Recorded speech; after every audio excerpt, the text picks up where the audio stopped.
사도 바울은 엄히 얘기합니다. 우상 숭배하는 일을 피하라.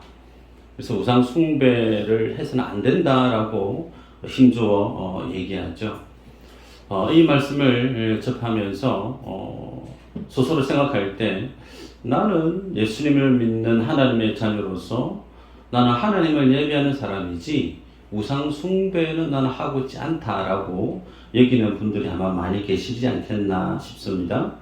나는 신앙생활 하면서 예수 믿기로 작정하면서 절에도 가지 않고 절간에도 가지 않고 부처도 믿지 않고 영하다고 하는 점쟁이 집도 가지 않고 부적은 내 돈으로 사본 적도 없다.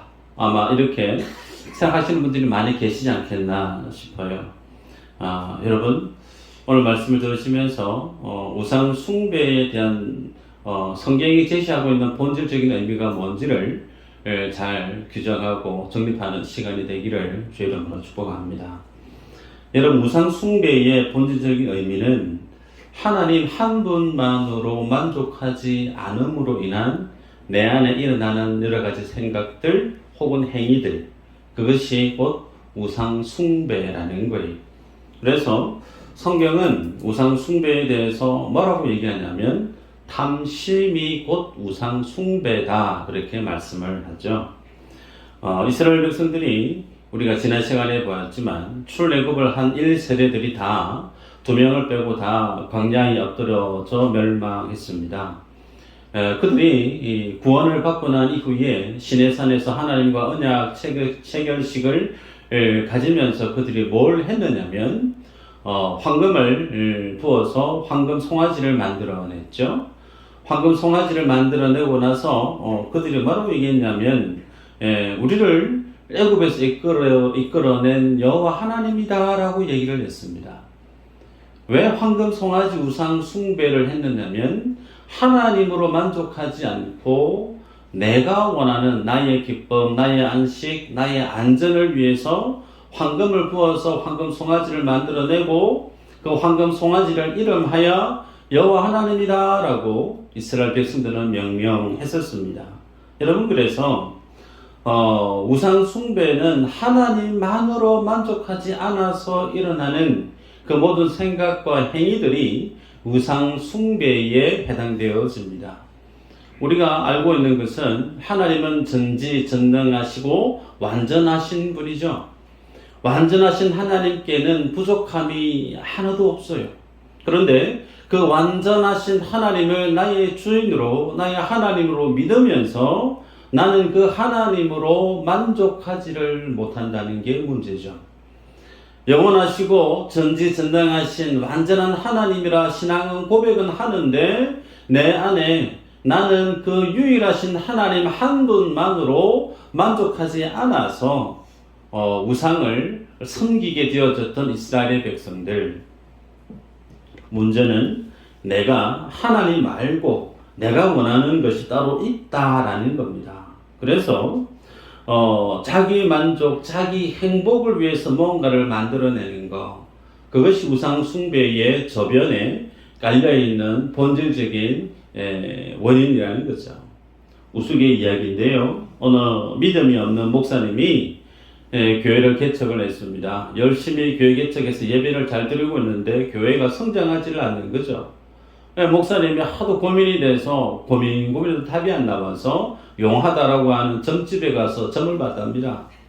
도대체 왜 이 예배가 안 되고 교회가 성장 안 하는지 좀 알려달라고 그랬더니 그 점을 보던 점쟁이가 하는 말이 내가 모시고 있는 신보다 당신이 믿고 있는 신이 더 큰 신이어서 도무지 해도 점괘가 안 나옵니다. 돌아가세요.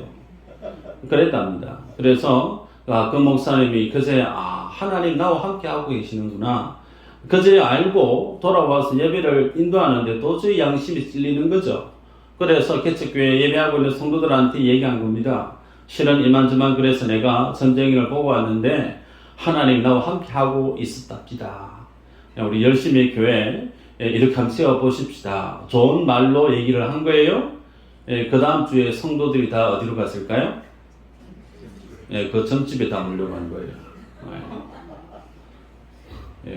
우스갯소리인데 여러분 하나님만으로 만족하지 않는 것들, 그런 것들이 우리 안에 일어날 때 우리는 우상 숭배하는 삶의 모습으로 쉽게 변할 수 있다는 겁니다.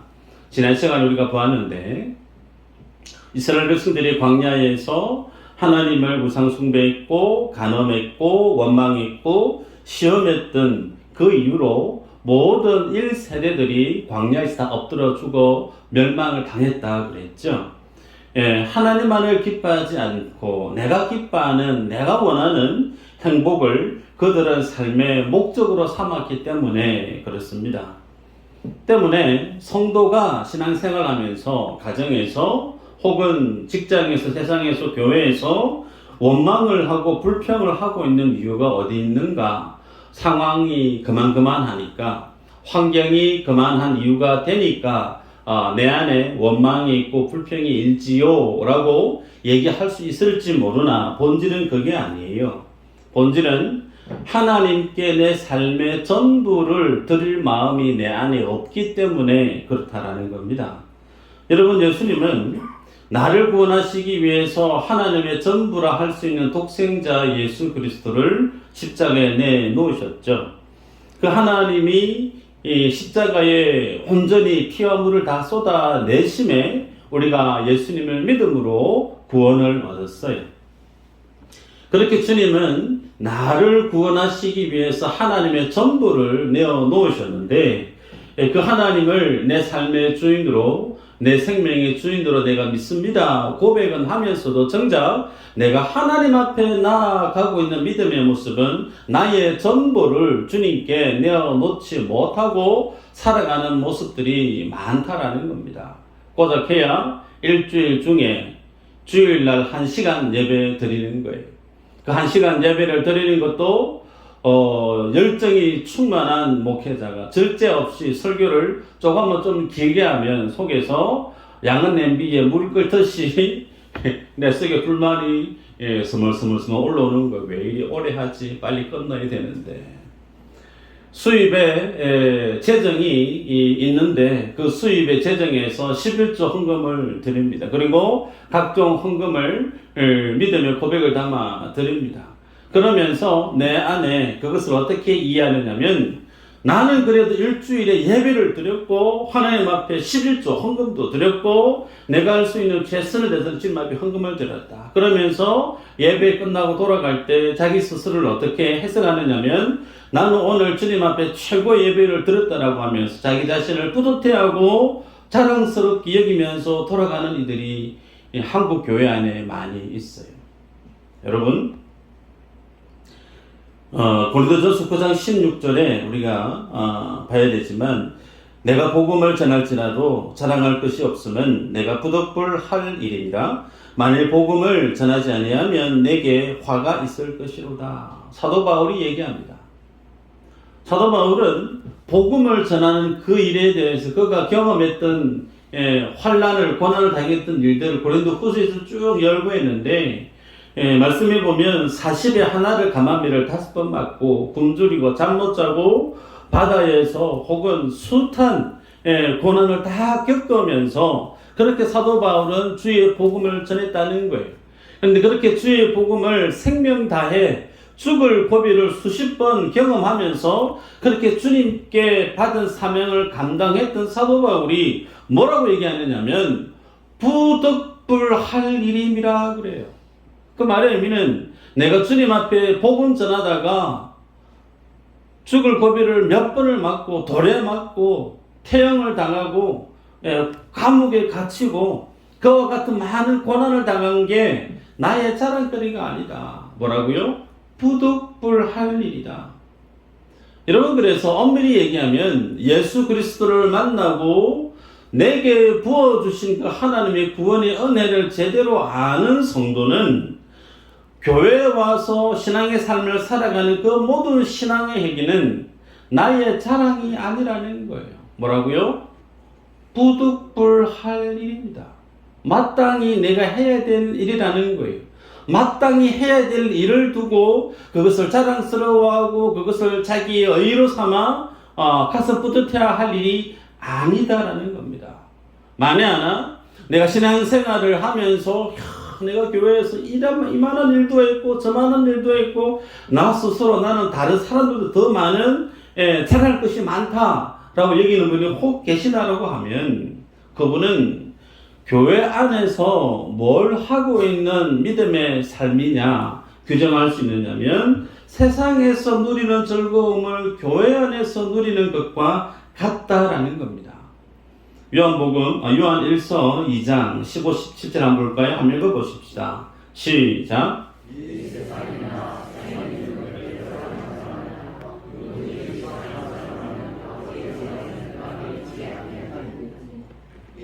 세상에 있는 모든 것이 육신의 정욕과 안목의 정욕과 이생의 자랑이니 다 아버지께로부터 온 것이 아니요 세상으로부터 온 것이라. 이 세상도 그 정욕도 지나가되 오직 하나님의 뜻을 행하는 자는 영원히 거하느니라. 아멘. 여러분, 우리의 내면의 본성은 부인할 수 없는 것이 세상을 참 좋아한다는 거예요. 세상을 참 사랑한다는 겁니다.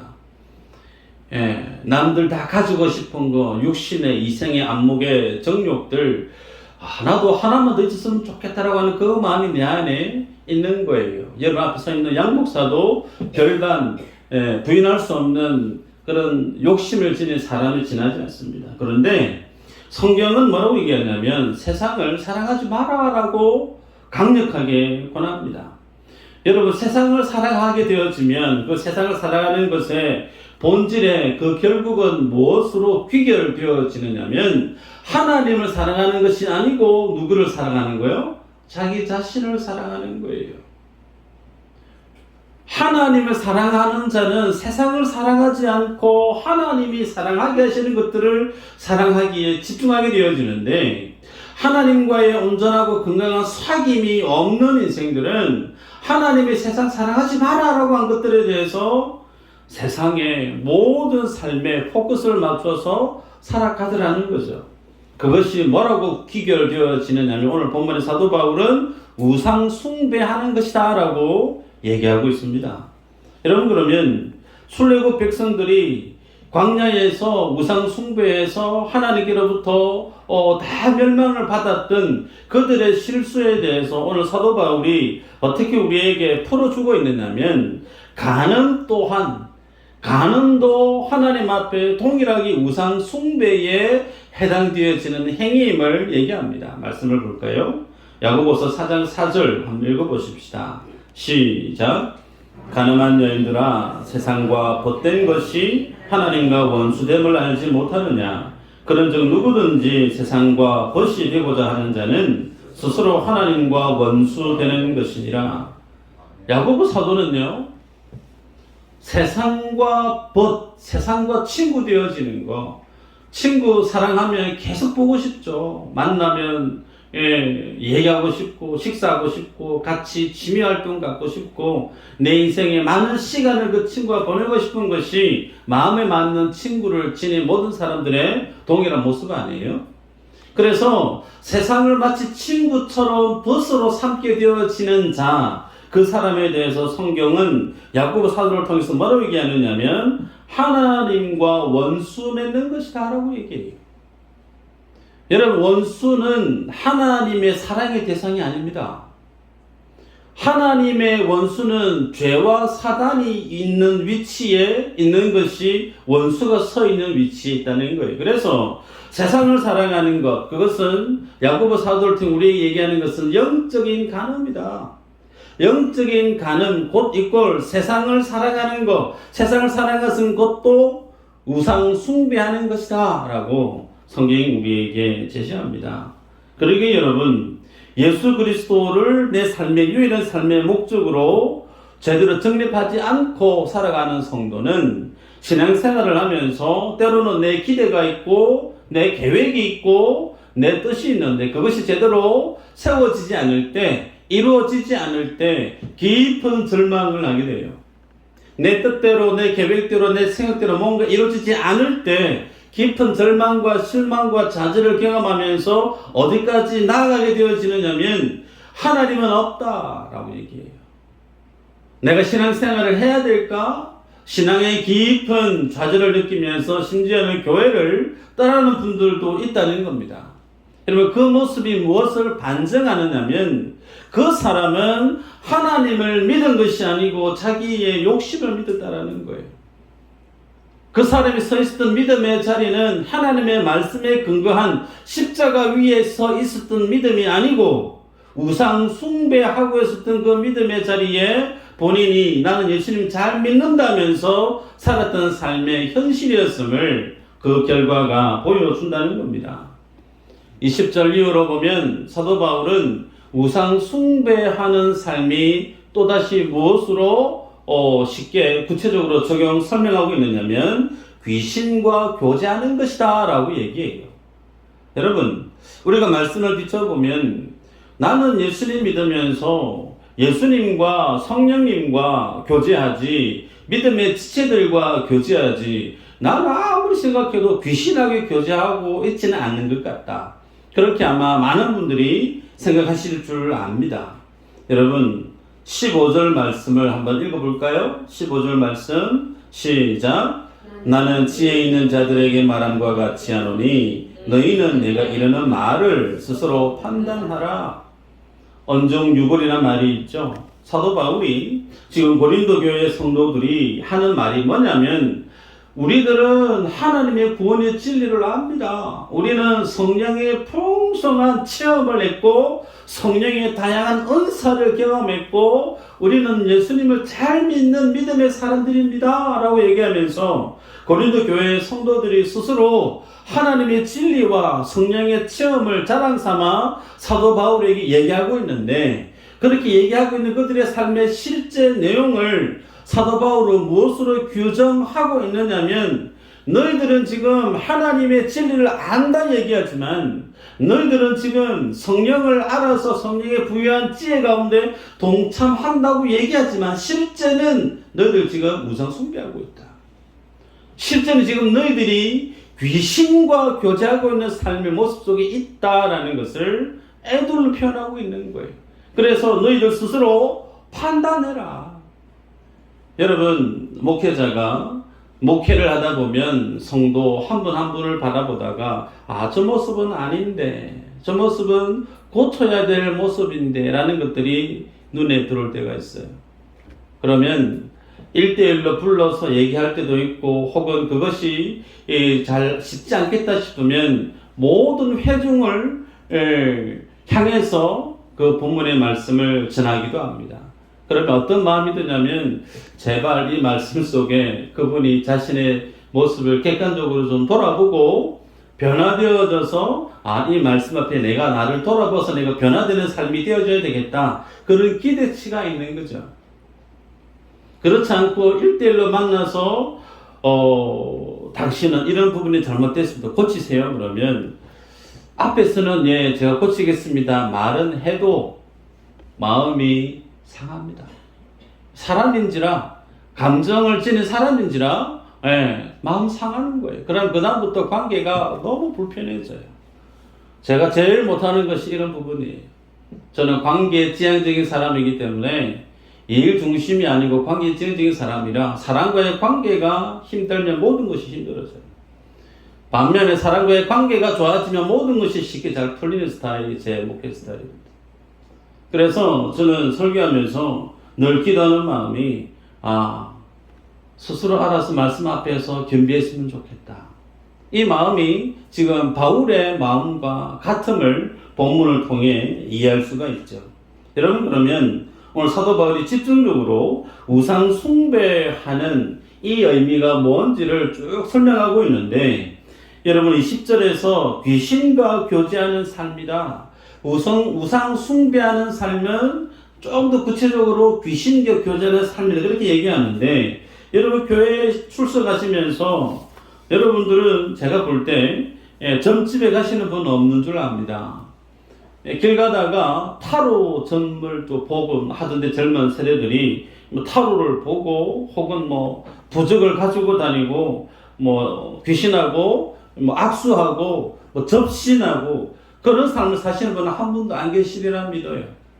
그런데 오늘 본문을 읽고 있는 수신자들이 누구냐면 초대교회 고린도교회 성도들이죠. 좀 전에 말씀드렸지만 그들은 예수님께로부터 직접 하나님의 말씀을 전수받은 사도들에 의해서 복음을 들었던 사람들이에요. 사도가 안수교대했을 때 죽은 자가 살아났던 이적들을 직접 보았던 이들이 초대교회 성도들이에요. 그런 그들이 우리는 예수 그리스도를 믿어서 순교도 뛰어들 수 있다라고 굳은 믿음의 열정을 지녔던 이들이 초대교회 성도들인데, 그런 초대교회 성도들을 향해서 지금 사도 바울이 뭐라고 얘기하냐면, 당신들은 지금 우상 숭배하고 있다고. 당신들이 지금 하고 있는 신앙의 행위는 귀신에게 교제하고 있는 것이라고 얘기했을 때, 초대교회 성도들이 사도 바울의 이 지적 앞에 얼마나 큰 충격을 받았을까 조금 짐작이 가십니까? 여러분, 그래서 그렇다면 귀신과 교제하는 것 도대체 뭐가, 어떤 것이 귀신과 교제하는 것이라 말할 수 있을까? 그 의미는 세상의 사고방식과 세상의 가치관으로 살아가는 삶의 자세, 그것이 곧 귀신적이고 사단적이라는 거예요. 성경적인 가치관과 믿음의 방식으로 세상을 살아가는 것이 아니고, 내가 예수님을 믿고 교회라고 하는 하나님의 믿음의 공동체 안에 들어왔음에도 불구하고 나라고 하는 사람이 세상을 살아가는 삶의 방식이 전혀 변함이 없이 세상 사람들이 살아가는 삶의 방식 그대로 교회 안에서 살아가고 있는 것, 그것을 사도 바울은 귀신과 교제한다라고 얘기하고 있습니다. 여러분, 그러면 세상의 방식, 소위 그 세상의 방식의 정점에는 어떤 것들이 있느냐면 자기 만족이에요. 자기 행복이에요. 그것을 위해서 많은 사람들이 어디에 무엇을 보고 달려가고 있느냐면 가장 두드러지는 것은 돈이죠. 돈만 번다 그러면 주일날 한두 번 빼먹는 것은 뭐 별 일이 아닌 거예요. 돈만 좀 번다 싶으면 교회도 쉽게 옮길 수 있는 거예요. 삶의 중심이 하나님이 아니고 내가 기뻐하고 나로 즐겁게 만들 것들이 내 안에 있는 것, 그것을 갖기 위해서 세상의 모든 사람들은 이른 새벽부터 밤 늦은 시간까지 열심히 최선을 다해 애쓰고 수고하고 살아갑니다. 그런 삶의 모습에 대해서 세상은 어떻게 평가하느냐면, 이야, 저 사람 진짜 부지런하다. 저 사람 진짜 성실하구나. 인생 열심히 사네. 화이팅 하세요. 제가 응원합니다. 물론 저 또한 마찬가지입니다. 그렇게 열심히 살아가시는 분들에 대해서 평할 마음 일도 없어요. 아우, 수고 많으시다고. 건강 조심히 하시면서 자기 건강 돌아보시면서 성실하게 사시기를 바랍니다. 이런 말을 줄 수 있죠. 그런데 거두절미하고 그렇게 열심히 새벽을 살고 밤 늦은 시간까지 자신의 주어진 그 삶을 최선을 살아가는 그 삶의 동기, 그 목적이 뭐냐는 거예요. 하나님과 하등의 관련이 없는 오롯이 나만의 만족과 나만의 기쁨을 위해서 그 모든 시간들을 살아간다라고 하면, 그것은 오늘 본문의 사도 바울이 무엇으로 규정하느냐면 우상 숭배하는 삶이다. 귀신과 교제하는 삶과 다르지 않다라고 얘기하는 겁니다. 그래서 읽었던 본문의 16절 이후로 보면 사도 바울은 고린도교의 성도 너희들은 우상 숭배에서도 안 되고 귀신과 교제하는 삶을 살아서도 안 되며, 오히려 너희들은 하나님과 교제하는, 하나님과 사귐이 있는 삶을 살아야 되는 사람들이다라고 하는 것을 16절에 강조하죠. 읽어보면, 우리가 축복하는 바 축복의 자는 그리스도의 피에 참여함이 아니며 우리가 떼는 떡은 그리스도의 몸에 참여함이 아니냐 그랬습니다. 소위 성찬 예식을 얘기하면서 성도는 예수 그리스도와 교제하고 그 주님의 몸에 참여한 자가 되었다라고 말씀을 합니다. 여러분, 그러면 귀신과 교제하는 것과 예수님과 교제하는 것에 구별되어지는 차이점은 어떤 것이 있는가? 쉽게 얘기하면 그래요. 귀신은 우리를 세상에 할 수만 있으면 뿌리를 깊게 내리게 하게 합니다. 하지만 예수님은 우리를 이 세상에서 철저하게 분리시키고 세상을 떠나게 만들려고 합니다. 귀신은 세상의 영광과 화려함을 우리에게 보여주려고 하나 주님은 우리에게 이 땅 가운데 그 모든 것들은 다 불타 사라질 덧없는 것들이고 주님 우리에게 보여주시고자 하는 것은 영원한 하나님의 나라의 그 영광을 보게 하신다는 거예요. 그래서 주님은 우리에게 이 하나님의 자녀들이 이 땅 가운데 살면서 불타 사라질 것들 거기에 연연해 살지 않고 하나님이 주의 백성들에게 보여주기를 원하는 그 영원한 하나님의 나라의 영광을 보게 하기 위해서 그들의 삶을 어디로 몰아가게 하시느냐면 광야로 몰아가게 하세요. 광야. 그 사실 우리가 지난 시간에 봤죠. 여러분, 예수님이 하나님께서 이스라엘 백성들 애굽에서 출애굽을 시키고 난 다음에 목적지가 가나안이에요. 그러면 목적지로 가나안을 가기 위해서 굳이 광야를 택할 일이 있을까요? 물론 그 나라의 지형이 환경이 그래서 어쩔 수 없다 그럴 수 있겠지만 개인적으로 생각해 보면 출애굽을 하고 난 다음에 홍해를 건너고 나서 펼쳐지는 모습이 처음부터 젖과 꿀이 흐르는 가나안 땅의 모습이면 뭐가 달라질까요? 그게 더 좋지 않겠습니까? 나오자마자 과실수가 열려 있는 거예요. 사과가 열려 있고, 맛있는 과일들이 주렁주렁 열려 있고, 조금만 가면 초지가 펼쳐져서 소떼, 양떼 마음껏 먹을 수 있는 정말 풍성한 천국과도 같은 땅을 바로 주시면 좋지 않겠어요? 그런데 하나님은 출애굽을 시킨 이스라엘 백성들 홍해를 건너고 난 다음에 그들에게 주시는 첫 번째 환경이 뭐였느냐면 광야였어요. 무려 그것도 40년 가까이. 그 광야에 물이 있습니까? 먹거리가 있나요? 없습니다. 하나님이 하늘에서 만나 주시지 않으면 굶어 죽는 것이 광야예요. 하나님이 반석에서 물을 뿜어서 그들에게 시내를 만들어서 그들이 타는 듯한 갈증을 채워주지 않으면 전부 다 죽을 수밖에 없는 곳이 광야예요. 왜 그럼 주님이 그 광야로 이스라엘 백성들을 처음에는 젖과 꿀이 흐르는 가나안 땅으로 가자라고 하시면서 처음에 펼쳐진 그들에게 주어진 땅이 광야인가? 하나입니다. 하나님이 아니면 살 수 없는 인생임을 깨닫게 하기 위해서예요. 하나님이 하늘에서 만나 주시지 않으면 죽는 거죠. 하나님이 반석에서 물을 뿜어서 그들에게 주시지 않으면 죽는 거예요. 아말렉이 이방의 민족들이 쳐들어와서 그들을 공격할 때 하나님의 불기둥 그들을 막아주시지 않으면 답이 없는 거예요. 그래서 눈 떠서 눈 감을 동안 오로지 하나님만 바라보게 하는 곳, 그것이 광야입니다. 오늘 예배 드리면서 우리 안에 혹 이 광야의 삶을 살고 있는 분이 있을지 모르겠습니다. 아무리 애를 써도 내가 서 있는 이 환경을 반전시킬 만한 능력이 없어서 너무나 깊고 깊은 무력감에 힘겨워하는 분이 있을지 모르겠어요. 건강에 적신호가 빨간불이 켜져서 내가 얼마나 오래 살게 될지 건강을 생각하면 앞이 깜깜해 오는 분이 있을지 모르겠습니다. 여러분, 그곳이 뭐라고요? 광야. 그 광야는 모든 사람들이 가고 싶지 않은 곳이, 그런데 하나님이 우리를 그곳으로 밀어 넣으세요. 왜? 그 광야가 반드시 필요하기 때문에. 그래서 하나님은 우리에게 그 광야를 마치 벌로 주는 것이 아니고 축복의 의미로 우리에게 광야를 주시는 거예요. 그 광야에는 누구만 또렷이 보이기 때문일까요? 예수 그리스도. 예수 그리스도 안에 뭐가 있죠? 생명이 있어요. 생명을 주실 수 있는 분은 예수 그리스도 주님 외에 없습니다.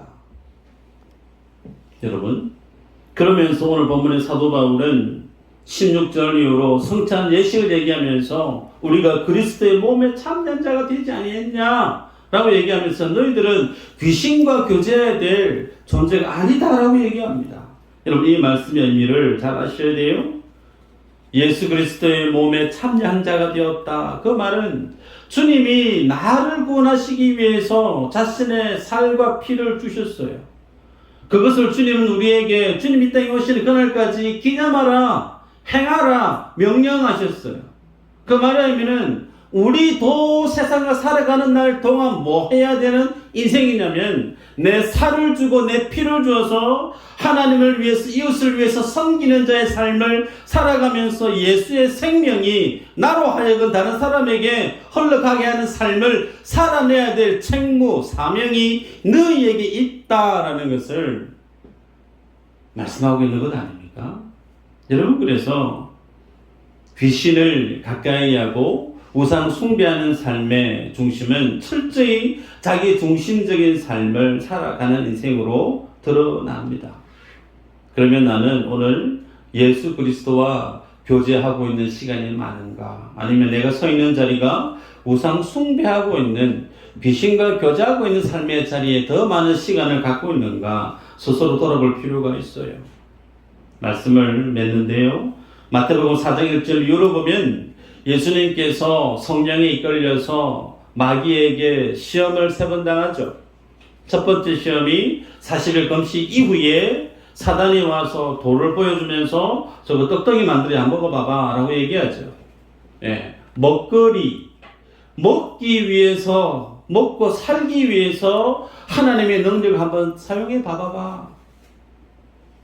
그래서 하나님이 사람이 떡으로만 살 것이 아니요 하나님 입에서 나오는 모든 말씀으로 산다. 인생은 왜 살아야 되는가?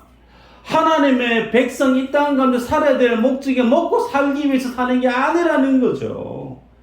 내 한 생, 내 한 몸, 내 인생 잘 먹고 잘 살기 위해서 여기에 삶의 목적을 두고 사는 존재가 아니라는 거예요. 누가? 하나님의 자녀들은.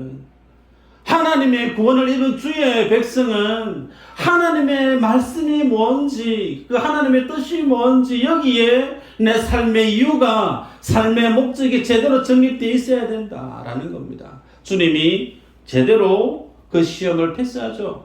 두 번째, 높은 성 위로 데리고 올라가서 여기서 한번 뛰어내려 봐봐 라고 얘기합니다. 무슨 유혹이죠? 스타감대 보라는 거예요. 많은 사람들이 이목을 끌어서 뛰어내려도 다치지 않은 너희 몸을 가지고 한번 다른 사람 자랑 한번 해봐봐. 소위 세상의 성공입니다. 세상의 성공을 위해서 하나님의 능력을 사용해봐봐. 이것도 주님이 패스해냅니다. 마지막으로 높은 산에 들이 올라가서 천하 만국의 영광을 보여주면서 너한테 한번 자랑 한번 해볼래? 이 모든 얘기는 너한테 다 줄게. 여러분, 하나님을 예배하는 목적이 나의 영광을 위해서, 나의 성공을 위해서, 나의 필요를 채우기 위해서만을 두고 하나님 앞에 예배하며 충성하며 경배하는 것, 예수님이 그거 아니라고 하는 거예요. 목적이 내가 돼서는 안 된다는 겁니다. 하나님을 신앙하는 목적은 처음부터 끝까지 예수 그리스도만이어야만이 그것이 하나님을 예배하는 것이지, 그 저변에 나의 욕심과 나의 성공과 나의 영광이 자리에 있어서 그것을 수단으로 도구 삼아 하나님 앞에 충성하고 교회에서 뭔가를 열심히 하는 거, 본인은 예수님 잘 믿는다 말할 수 있을지 모르나 실제는 뭐라는 거예요? 교회 와서 우상 숭배하고 있다라는 겁니다. 여러분, 그러면 예수님이 뭘 우리에게 주시는가? 요한복음 10장 10절인데요. 한번 읽어보십시다. 시작.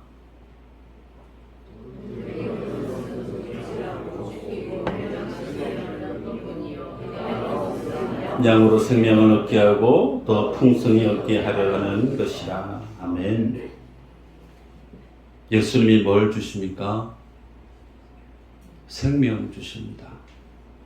여러분이 교회에 오셔서 신앙생활 하시면서 목에 핏대 세워가면서 부르짖어 기도하실 때 여러분이 가장 절실하게 부르짖어야 되고 찾아야 될 내용은 세상에서의 성공이 아니에요. 돈이 아니에요. 건강이 아니에요. 자녀 출세 성공이 아닙니다. 교회에 와서 하나님이 여러분에게 주시고자 하는 최고의 가치는 예수 생명이 전부예요. 이 생명 주시기 위해서 주님이 십자가 지시고 죽으시고 부활하셨는데, 우리는 교회에 와서 늘 구하는 것이 예수의 생명이 아닌 세상이 주고자 하는 것들, 거기에 계속 목을 메고 살아가고 한다면 나는 신앙생활을 열심히 한다고 자기 스스로 판단할지 모르나 사도 바울은 우상 숭배하고 있고 귀신과 교제하는 것과 다르지 않다라고 얘기합니다. 여러분, 성찬 예식, 좀 전에 말씀을 드렸지만 그 성찬 예식 주님이 오실 때까지 행해야 된다. 명령으로 남기신 의도, 그 주님이 사신 삶을 그대로 살아가야 됨을 우리에게 말씀하고 있는 거예요. 그래서 예수님과 바른 믿음의 사귐을 가지고 살아가는 성도는 주님이 사셨던 그 삶에 대해서 함께 살고 싶은 마음이 일어나기 마련이에요. 예수님과 바른 믿음의 사귐을 살아가는 사람은 주님이 우리에게 주시고자 하셨던 예수의 생명에 대해서 그 생명의 부요함에, 그 생명의 풍성함에, 하나님 주실 그 하나님의 나라의 천국에 대한 소망에, 그것으로 정말 기뻐하고 즐거워하기 위해서 그 말씀 앞에서는 하나님의 사람이 되지, 주님과 바른 사귐을 가진다라고 얘기하면서 여전히 내 마음속에 세상의 성공을 얘기하고 세상의 부유함을 얘기하고 세상이 주고자 하는 육신의 이생의 안목의 자랑거리를 갈구하고 찾는다면 그것이 곧 무엇에 대한 반정인가? 그 사람은 예수 그리스도와 바른 사귐을 하고 있지 않다라는 거예요. 예수님과 바른 사귐을 살아가고 있는 성도는 사도 바울처럼 내가 부득불할 일이다, 그거 외에 자랑할 것이 없다는 거예요. 주님과 깊이 있는 사귐을 가져서 다른 것으로 기뻐하는 것보다 내 안에 예수 생명이 있다라는 그 사실을 알고 내게 하나님의 나라가 있다라는 그 사실을 알고 세상의 그 모든 역경을 쉽게 뛰어넘는 참 믿음에 부유한 자들이 다 되시기를 주 이름으로 축복합니다.